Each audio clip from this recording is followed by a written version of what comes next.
కువైట్లో మారుమూలకి అంటే చిట్ట చివరికి వెళ్ళిపోతే అబ్దాలి అని ఒక ఏరియా ఉంటుంది. అక్కడికి వెళ్ళిపోతే అంత ఎడారి ప్రాంతం అనమాట. ఒకరోజు అక్కడ ఆ ఎడారిలో పనులు చేసుకునే వాళ్ళు తెలుగు వాళ్ళు కొంతమంది ఉన్నారు, చాలామంది ఉన్నారట. వాళ్ళు ఇన్వైట్ చేస్తే వెళ్ళాను.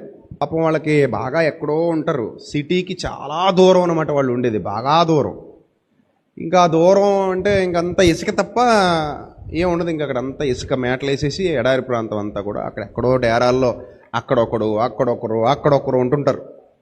వీళ్ళందరూ ఏదో ఒక టైంలో ఏకమై ఒక చోట కూడుకుంటారు అనమాట. సో అలా ఒక తోటలో, ఒక ఖర్జూరం తోటలో అనుకుంటాను, వాళ్ళందరూ చిన్న షెడ్ ఉంది, అక్కడ వాళ్ళు ఆరాధన జరుపుకుంటారు. సో నేను ఇన్వైట్ చేస్తే వెళ్ళాను. వెళ్ళేసరికి సగం దూరం వెళ్ళేసరికి ఇసుక తుఫాను మొదలైంది. ఫస్ట్ టైం ఇసుక తుఫాను చూడడం, ఫస్ట్ టైం.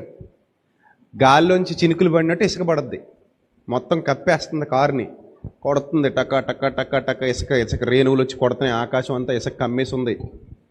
ఫస్ట్ టైం చూడడం, ఫస్ట్ బాగానే అనిపించింది, బాగుందిరా భలే ఉంది ఇసుక చూస్తున్నామని చెప్పేసి బాగానే అనిపించింది ఫస్ట్. కొంచెం దూరం దాని లోపలికి వెళ్ళేసరికి కళ్ళు కనబడట్లా, ఎదురొచ్చే కార్లు తెలీదు, పక్కన వచ్చే కారు తెలీదు, వర్షం చితక్కుట్టేస్తుంటే ఎలా ఉంటుందో అది పరిస్థితి. దించితే మట్టి అయిపోతాం, అద్దాలు దించకూడదు.